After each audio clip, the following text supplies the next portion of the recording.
Olá, seja bem-vindo ao Mulheres Lendo Juntas. Eu sou Lorena e vou ler com vocês a primeira metade do artigo Heterossexualidade Compulsória e Existência Lésbica, da escritora Adrienne Rich.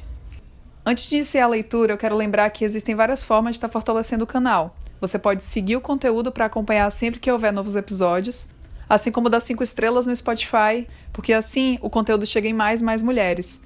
Existe também uma rede de apoio colaborativo. Você pode estar contribuindo com qualquer valor no apoia.se/mulhereslendojuntas ou pelo Pix mulhereslendojuntas@gmail.com. E vamos para a leitura. Gostaria de falar um pouco sobre o modo que a heterossexualidade compulsória foi originalmente concebida e ainda sobre o contexto que estamos agora vivendo.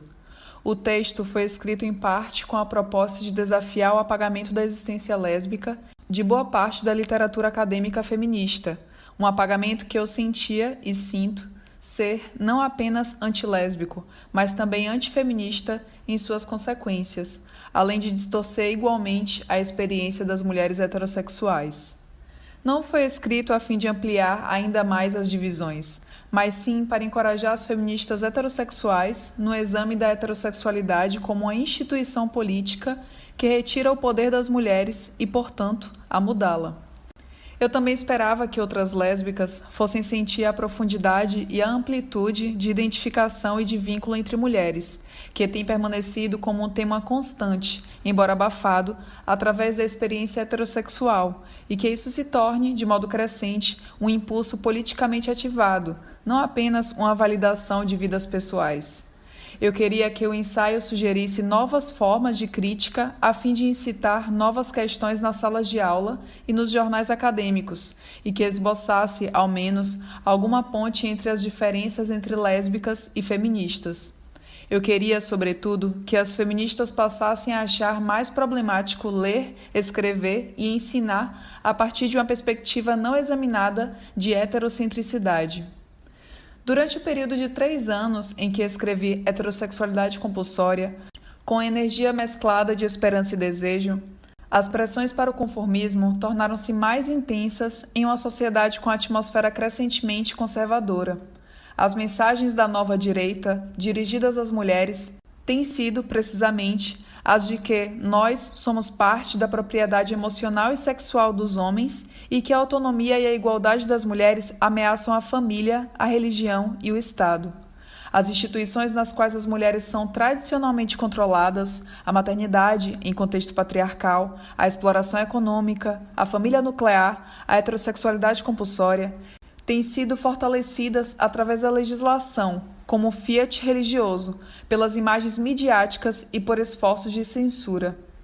Em uma economia que vem declinando, a mãe solteira que tenta sustentar suas crianças acaba por se confrontar com a feminilização da pobreza, que Joyce Miller, da Coalizão Nacional de Mulheres Trabalhadoras Sindicalizadas, considerou como uma das grandes questões da década de 1980.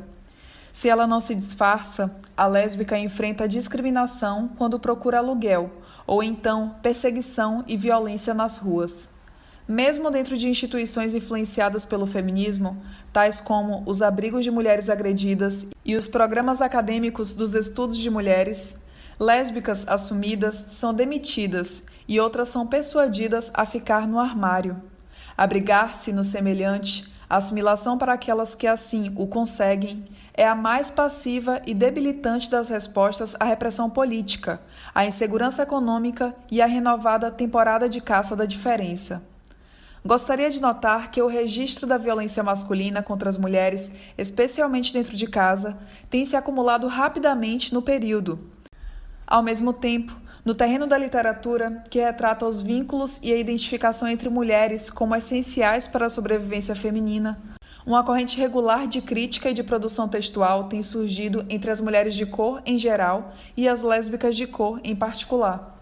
Esse último grupo tem sido apagado, até mesmo mais profundamente, da produção acadêmica feminista pelo duplo viés do racismo e da homofobia. Vem se apresentando recentemente um intenso debate sobre a sexualidade feminina por parte de feministas e lésbicas através de linhas de interpretações traçadas, de modo frequente, com fúria e amargor, e que tomam o sadomasoquismo e a pornografia como as palavras-chave, variavelmente definidas de acordo com a pessoa que está falando sobre o tema. É real e profundo o rancor e o medo das mulheres no que diz respeito à sexualidade e suas relações com o poder e a dor, mesmo quando o diálogo soa simplista e autojustificado, ou então como dois monólogos paralelos. Por conta de todos esses desenvolvimentos, há certas partes do presente ensaio que eu poderia escrever, qualificar e expandir diferentemente, se eu pudesse escrevê-lo hoje em dia. Mas continuo a acreditar que as feministas heterossexuais irão extrair força política a favor de mudança ao tomarem uma posição crítica diante da ideologia que demanda heterossexualidade. Mas também acredito que as lésbicas não poderão negar que podem ser afetadas por essa ideologia e por aquelas instituições que são por ela criadas. Não há nada em tal crítica que nos faça pensar enquanto vítimas, como se tivéssemos passado por uma lavagem cerebral ou estivéssemos totalmente sem poder. Tanto a coerção como a compulsão estão entre as condições nas quais as mulheres têm aprendido a reconhecer a sua própria força. Resistência é um grande tema no presente ensaio e no próprio estudo da vida das mulheres, se sabemos o que estamos procurando. Parte 1. Abre aspas. Biologicamente, os homens possuem apenas uma orientação inata, a sexual, que os dirige para as mulheres, enquanto as mulheres possuem duas orientações inatas, a sexual, dirigida para os homens, e reprodutiva, dirigida para sua prole. Fecha aspas. Por Alice Rossi, em 1976. Abre aspas. Eu era uma mulher terrivelmente vulnerável e crítica, usando minha falta de feminilidade como uma espécie de padrão ou escala para medir e descartar os homens. Sim, algo parecido com isso. Eu era uma Ana que provocava o fracasso dos homens sem ter mesmo a consciência disso. Mas eu estou consciente disso, e estando consciente implica que eu deixe para trás e me transforme. Mas no quê? Fiquei presa muito rápido a uma emoção comum às mulheres de nosso tempo, que pode torná-las amargas ou lésbicas ou solitárias. Sim, aquela Ana era assim durante aquele tempo. Fecha aspas, por Doris Lessing, em 1962.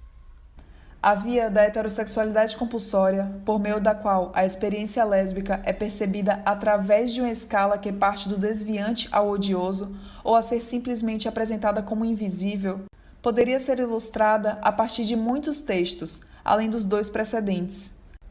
A suposição de Rossi, segundo a qual as mulheres seriam dirigidas de modo inato para os homens, e aquela feita por Lessing, de que a lésbica está simplesmente apresentando sua amargura diante dos homens, não seriam, de modo algum, suas exclusivamente. Essas ideias são amplamente reconhecidas e correntes na literatura e nas ciências sociais. Estou interessada em dois outros assuntos também. O primeiro, como e por que a escolha por parte das próprias mulheres de outras mulheres como grandes amigas, suas parceiras e colegas de trabalho, suas amantes e até mesmo sua própria comunidade tem sido esmagada, invalidada, forçada a se esconder ou recobrir. O segundo assunto se refere à negligência total ou virtual da existência lésbica em um amplo conjunto de textos, inclusive da produção acadêmica feminista. Há aqui, obviamente, alguma conexão. Acredito que boa parte da teoria e da crítica feminista está encalhada nesse banco de areia. Meu impulso organizador é o de crer que não seja ainda suficiente que o pensamento feminista tenha reconhecido existirem textos especificamente lésbicos. Qualquer teoria ou criação cultural ou política que trate a existência lésbica como um fenômeno marginal ou menos natural, como mera preferência sexual, como uma imagem espelhada de uma relação heterossexual ou de uma relação homossexual masculina, seria, portanto, profundamente frágil, independente de qualquer contribuição que ainda tenha. A teoria feminista não pode mais afirmar ou meramente declarar uma tolerância ao lesbianismo como estilo de vida alternativo ou fazer alusão às lésbicas. Uma crítica feminista da orientação compulsoriamente heterossexual das mulheres já está longamente atrasada. No presente artigo, de caráter exploratório, tentarei mostrar o porquê. Parte 2. Se as mulheres são as mais antigas fontes de cuidado emocional e da alimentação das crianças, meninos ou meninas, pareceria lógico colocar, ao menos a partir de uma perspectiva feminista, as seguintes questões. Se a busca por amor e ternura em ambos os sexos não as conduz originalmente na direção das mulheres, então por que, de fato, as mulheres iriam sempre redirecionar aquela busca?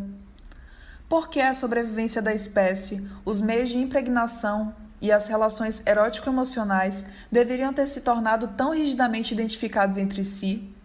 E por que tão violentas restrições deveriam ser entendidas como necessárias a fim de reforçar a subserviência e a total lealdade erótico-emocional das mulheres frente aos homens? Eu duvido que docentes e teóricas feministas tenham se obrigado a reconhecer, em número suficiente, as forças societárias que subtraem as energias emocionais e eróticas das mulheres, delas próprias e de outras mulheres, ou dos valores identificados com as mulheres. Como é minha intenção mostrar, essas forças abarcam desde a escravização física literal até a dissimulação e a distorção de opções possíveis. Eu não afirmo que os cuidados maternais pelas próprias mulheres sejam motivo suficiente para explicar a existência lésbica. Contudo, a questão dos cuidados maternos por parte das mulheres tem sido muito relevada ultimamente, acompanhado usualmente da visão de que a maior participação masculina como pais iria minimizar o antagonismo entre os sexos e, assim, equalizar a desigualdade sexual de poder dos homens sobre as mulheres. Essas discussões são desenroladas sem referência qualquer à heterossexualidade compulsória como um fenômeno, sem dizer como uma ideologia. Eu não desejo psicologizar aqui, mas sim identificar, sobretudo, as fontes de poder masculino. Acredito que um grande número de homens poderia, de fato, desempenhar o cuidado das crianças em maior escala, sem alterar radicalmente o peso maior do poder masculino em uma sociedade identificadamente masculina. Em seu ensaio A Origem da Família, Kathleen Gold lista 8 características do poder masculino em sociedades arcaicas e contemporâneas que eu gostaria de usar como esquema, entre aspas, a habilidade dos homens ao negar a sexualidade das mulheres ou a forçá-las a isso, ao comandar ou explorar o trabalho delas a fim de controlar sua produção, ao controlá-las ou roubá-las de suas crianças, ao confiná-las fisicamente e privá-las de seus movimentos, ao usá-las como objetos em transações masculinas, ao restringir sua criatividade ou quando as retiram de amplas áreas de conhecimento e de realizações culturais da sociedade. Fecha aspas. Gold não percebe que essas características de poder reforçam especificamente a heterossexualidade, mas apenas que elas produzem desigualdade sexual. As características de poder masculino incluem o poder dos homens. Primeiro, ao negar a própria sexualidade das mulheres, por meio da clitoridectomia e infibulação, de cintos de castidade, da punição, inclusive a morte, devido ao adultério, da punição, inclusive a morte, em razão da sexualidade lésbica, da negação psicanalítica do clitóris, de restrições contra a masturbação, da negação da sexualidade da mãe e da mulher pós-menopausa, de esteroidectomias desnecessárias, de imagens pseudolésbicas na mídia e na literatura, do fechamento de arquivos e da destruição de documentos relacionados com a existência lésbica. Segundo, ao forçá-las à sexualidade masculina, por meio de estupro, inclusive o estupro marital, e agressão da esposa, do incesto pai-filha, irmão-irmã, da socialização das mulheres para que elas sintam que a pulsão sexual masculina consiste em um direito, da idealização do romance heterossexual na arte, na literatura, na mídia, na propaganda, etc., do casamento infantil, do casamento arranjado, da prostituição, do harém, das doutrinas psicanalíticas da frigidez e do orgasmo vaginal, das descrições pornográficas das mulheres a responder com prazer à violência sexual e à humilhação, em que a mensagem subliminar seria o sadismo heterossexual é mais normal do que a sexualidade das mulheres. Terceiro, ao comandar ou explorar o trabalho delas a fim de controlar sua produção, por meio das instituições de casamento e da maternidade como produção sem pagamento, da segregação horizontal das mulheres em trabalho assalariado, da criação de armadilhas para a mulher através de símbolos de ascensão social, do controle masculino do aborto, da contracepção, da esterilização e do parto, da cafetinagem, do infanticídio feminino, que rouba as mães de suas filhas e contribui para a desvalorização generalizada das mulheres. Quarto, ao controlá-las ou roubá-las de suas crianças, por meio do direito paterno e do sequestro legal, da esterilização forçada, do infanticídio sistemático, da apreensão legal dos filhos de mães lésbicas pelos juizados, da má conduta profissional de homens obstetras, do uso da mãe como mediadora simbólica da tortura na mutilação genital, ou então ao amarrar os pés da filha ou sua cabeça para adequá-la mais perfeitamente ao casamento. Quinto, ao confiná-las fisicamente e privá-las de seus movimentos, por meio do estupro como terrorismo, excluindo-as das ruas, do uso de purdá, da correção dos pés, atrofiando as mulheres de suas capacidades atléticas, do uso de salto alto e de um código de vestuário feminino na moda, do uso de véu, do assédio sexual nas ruas, da segregação horizontal das mulheres no emprego, das prescrições de uma mãe atuar todo o tempo em casa, da dependência obrigatória forçada das esposas.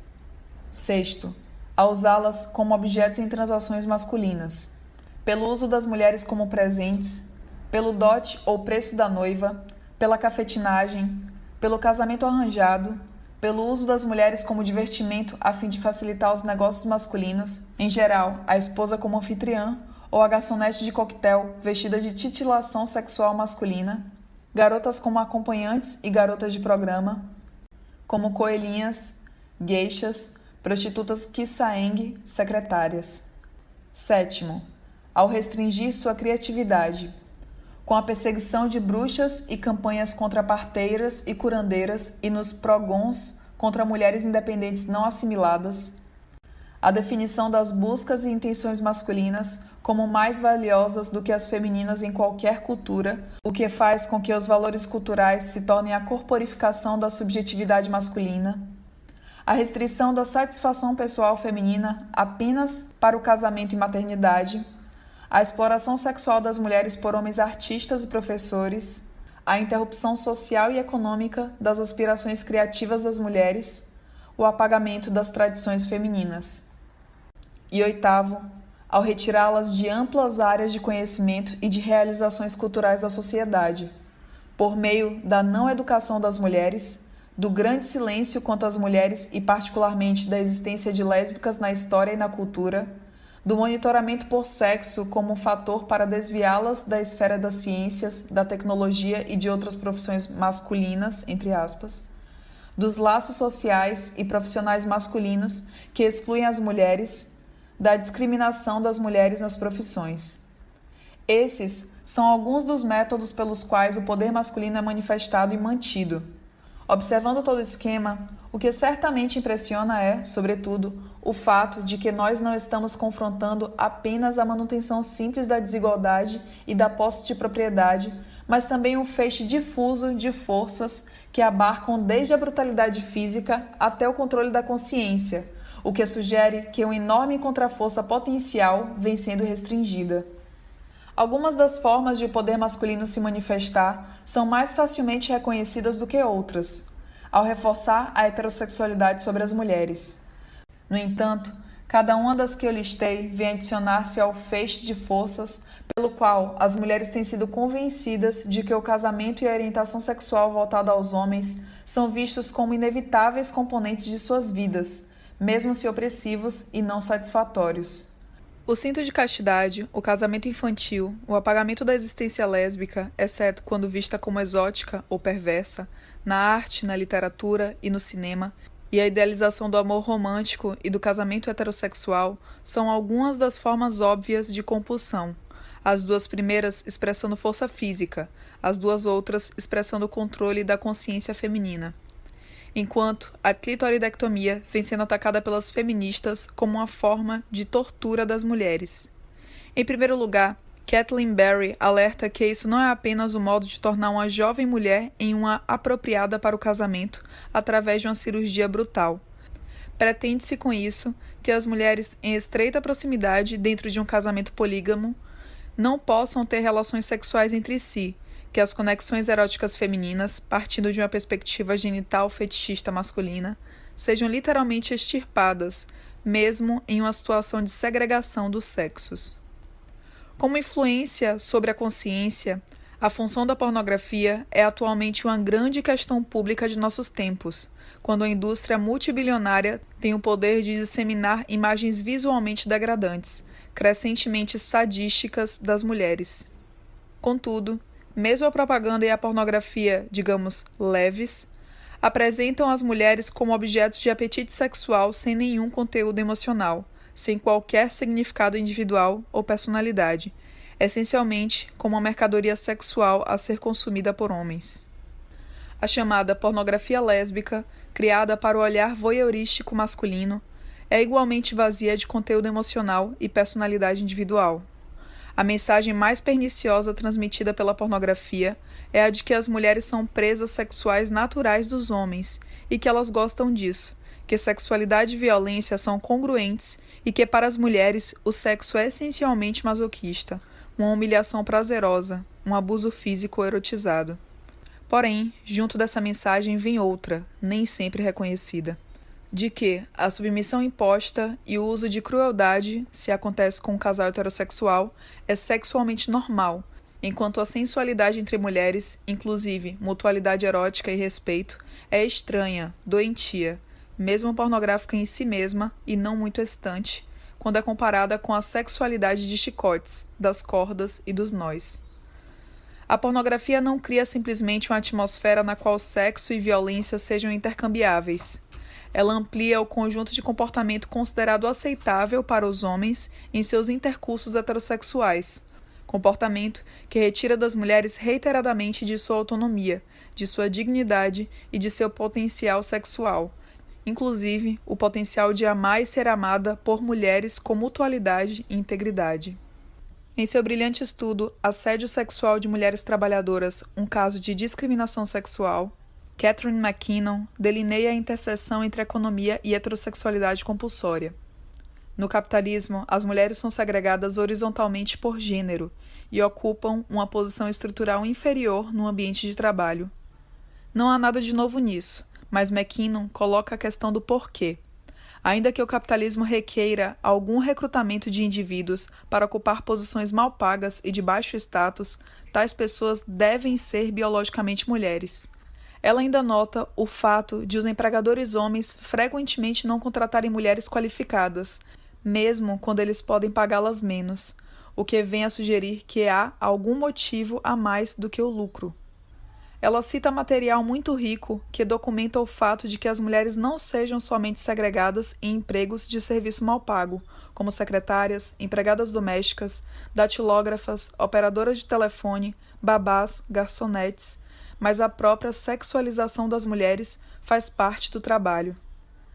Central e intrínseca às realidades econômicas das vidas das mulheres é a exigência de que elas irão comercializar a atratividade sexual para os homens, que tendem a manter o poder e a posição econômica para garantir suas predileções. McKinnon registra que o assédio sexual perpetua a estrutura por meio da qual as mulheres têm sido mantidas em servidão para os homens na base do mercado de trabalho. Assim, as mulheres no mercado de trabalho ficam à mercê do sexo como poder em um vínculo vicioso. Economicamente em desvantagem, as mulheres, sejam garçonetes, sejam professoras titulares, toleram assédio sexual para se manter em seus empregos e aprendem a se comportar de maneira heterossexual complacente e agradável porque elas descobrem que essa é sua verdadeira qualificação para ter emprego, qualquer que seja o tipo de emprego. McKinnon nota que a mulher que resiste de modo mais decidido às propostas sexuais no local de trabalho é acusada de ser seca, não sexual ou lésbica. Isso coloca uma diferença específica entre as experiências das lésbicas e as dos homossexuais masculinos. Uma lésbica no armário, devido ao preconceito heterossexista no trabalho, não é simplesmente forçada a negar a verdade sobre suas relações no mundo exterior ou na sua vida privada.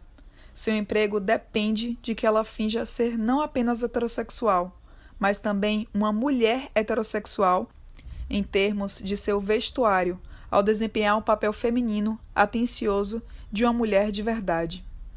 McKinnon coloca questões radicais como as diferenças qualitativas entre assédio sexual, estupro e intercurso sexual comum.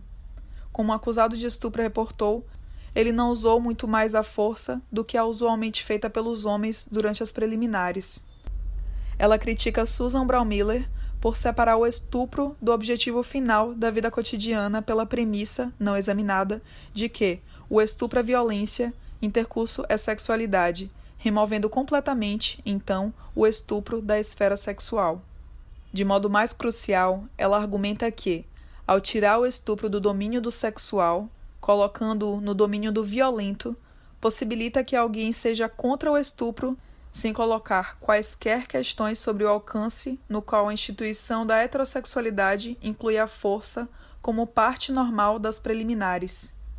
Nunca é indagado se, sob as condições da supremacia masculina, a noção de consentimento tem algum significado. É fato de que o local de trabalho, dentre outras instituições sociais, consiste em um lugar onde as mulheres têm aprendido a aceitar a violação masculina de suas fronteiras psíquicas e físicas como preço para a sobrevivência, onde as mulheres vêm sendo educadas, não menos que na literatura romântica ou na pornografia, a perceber a si mesmas como presas sexuais. Uma mulher que procura escapar de tais violências eventuais, junto da desvantagem econômica, pode muito bem voltar-se para o casamento como uma forma esperada de proteção, sem trazer para o casamento nem poder social nem econômico, adentrando, portanto, tal instituição a partir de uma posição desvantajosa. McKinnon, em 1979, indaga por fim, abre aspas, e se a desigualdade é construída no próprio bojo das concepções sociais da sexualidade masculina e feminina, de masculinidade e feminilidade, de sensualidade e de atratividade heterossexual? Os incidentes de assédio sexual sugerem que o próprio desejo sexual masculino pode ser estimulado pela vulnerabilidade feminina. Os homens sentem que eles podem tirar vantagem. Já que eles querem, então eles fazem.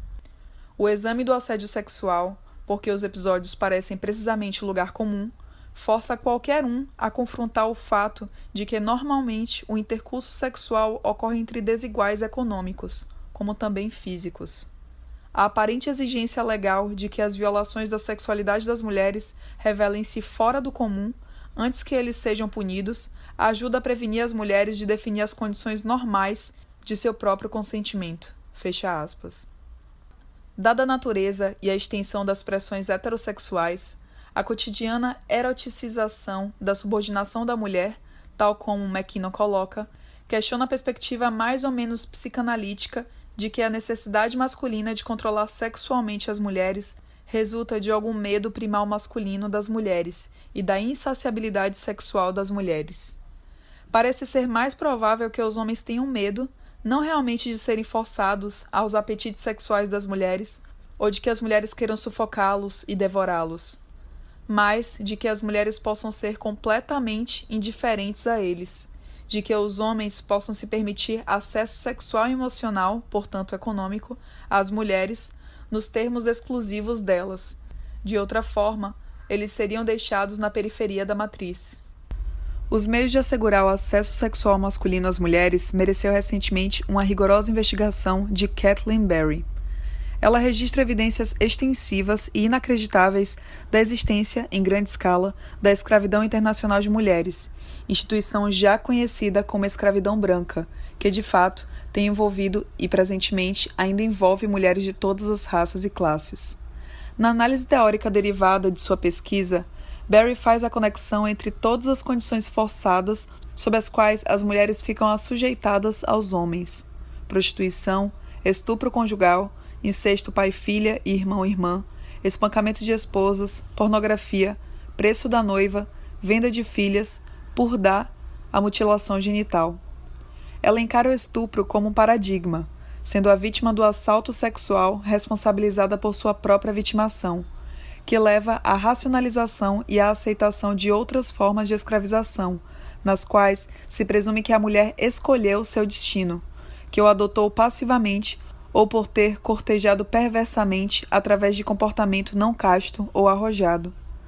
Ao contrário, Berry sustenta que, abre aspas, A escravidão sexual feminina está presente em todas as situações onde as mulheres ou as jovens não podem mudar as condições de sua existência, onde, desconsiderando os modos em que chegaram a tais condições, ou seja, pressão social, dificuldades econômicas, confiança equivocada ou em busca de afeição, elas não podem se afastar, e quando elas são sujeitas à violência e exploração sexual. Ela apresenta um espectro de exemplos concretos, não apenas concernente à existência de um tráfico internacional e generalizado de mulheres, mas também como ele opera.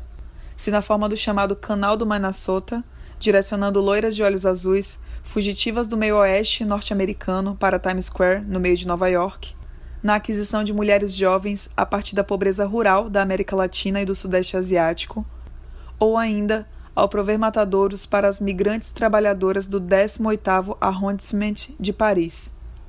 Em vez de culpar a vítima ou tentar diagnosticar sua presumida patologia, Barry dirige seus refletores para a própria patologia da colonização sexual, a ideologia do sadismo cultural, representada pela indústria da pornografia e pela ampla identificação das mulheres, primariamente, com seres sexuais cuja responsabilidade é o do serviço sexual para homens. Barry delineia o que ela chama de perspectiva de dominação sexual, através da qual o abuso sexual e o terrorismo das mulheres pelos homens têm sido apresentados de modo quase invisível, ao tratá-los como naturais e inevitáveis. A partir de tal ponto de vista, as mulheres são prescindíveis apenas se as necessidades emocionais e sexuais dos homens possam ser satisfeitas.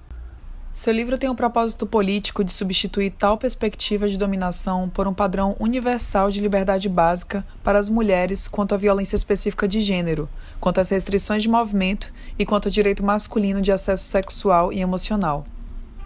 Tal como Mary Daly em Gynecology, Barry rejeita as racionalizações estruturalistas ou relativistas culturais para a tortura sexual e a violência contra a mulher. Em seu capítulo inicial, ela pede às suas leitoras que rejeitem todas as saídas convenientes de negação e ignorância. Abre aspas.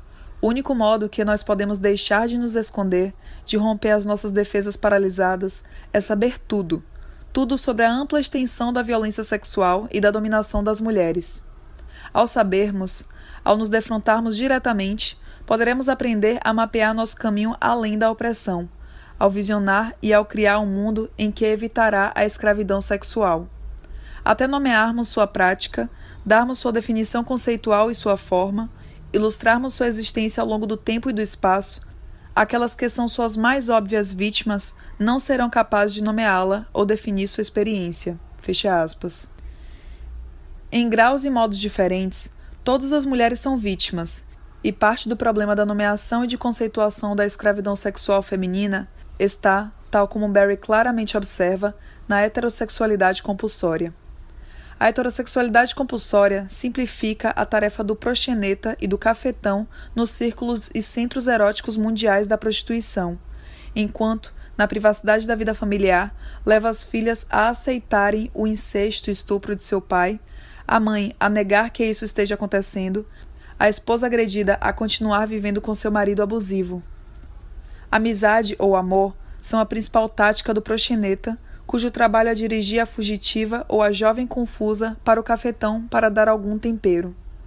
A ideologia do romance heterossexual, irradiada na jovem desde sua mais tenra infância por meio dos contos de fada, da televisão, do cinema, da propaganda, das canções populares e da pompa dos casamentos, é um instrumento já pronto nas mãos do proxeneta, que não hesita mesmo em usá-los, tal como Barry registra.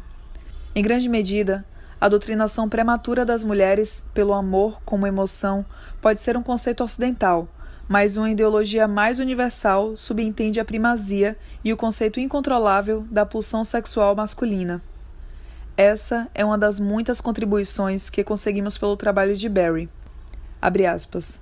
Quando o poder sexual é apreendido por homens adolescentes através da experiência social de sua pulsão sexual, as jovens também aprendem do mesmo modo que o locus de poder sexual é masculino. Dada a importância colocada sobre a pulsão sexual masculina na socialização das jovens e dos jovens, o início da adolescência é provavelmente a primeira fase significativa de identificação com os homens na vida e desenvolvimento de uma jovem. Quando uma jovem torna-se consciente de seus crescentes sentimentos sexuais, ela interrompe suas relações até então primárias com suas amigas. Quando elas se tornam secundárias para ela, elas perdem a importância que tinham em suas vidas. Sua própria identidade assume também um papel secundário e cresce nela a identificação com os homens. Fecha aspas. Precisamos saber ainda por que algumas mulheres nunca, nem temporariamente, interrompem ou se distanciam de suas relações até então primárias com outras mulheres. E por que a identificação com os homens, a atribuição da lealdade social, política e intelectual de mulheres com os homens ocorre também entre mulheres permanentemente lésbicas. A hipótese de Berry nos coloca diante de novas questões, mas ela esclarece a diversidade de formas nas quais a heterossexualidade compulsória se apresenta. Na mística da supremacia vitoriosa da pulsão sexual masculina, qual seja o pênis de vida própria, está enraizada a lei do direito sexual masculino às mulheres, o que justifica, por um lado, a prostituição como uma pressuposição cultural universal, enquanto defende, por outro, a escravidão sexual no interior da família por conta da privacidade familiar e sua singularidade cultural. Uma vez acionada, a pulsão sexual masculina do adolescente, que tanto as mulheres como os homens jovens aprendem que existe, não poderia tomar responsabilidade por seus atos, nem tomaria, então, um não como resposta, tornando-se, segundo Berry, a norma e a fundamentação racional para o comportamento sexual adulto masculino, uma condição de desenvolvimento sexual obrigatório. As mulheres aprendem a aceitar como natural a inevitabilidade dessa pulsão porque elas a recebem como dogma. Assim, temos o estupro marital. Assim, temos a mulher japonesa que resignadamente arruma a mala de seu marido para que ele viaje um final de semana para os bordéis Kisaen de Taiwan. Assim, temos a desproporção econômica e também psicológica de poder entre marido e mulher, entre empregador masculino e mulher trabalhadora, entre pai e filha, entre professor e aluna. O efeito da identificação com os homens significa, abre aspas, internalizar os valores do colonizador e participar ativamente na realização da colonização do eu e de seu sexo.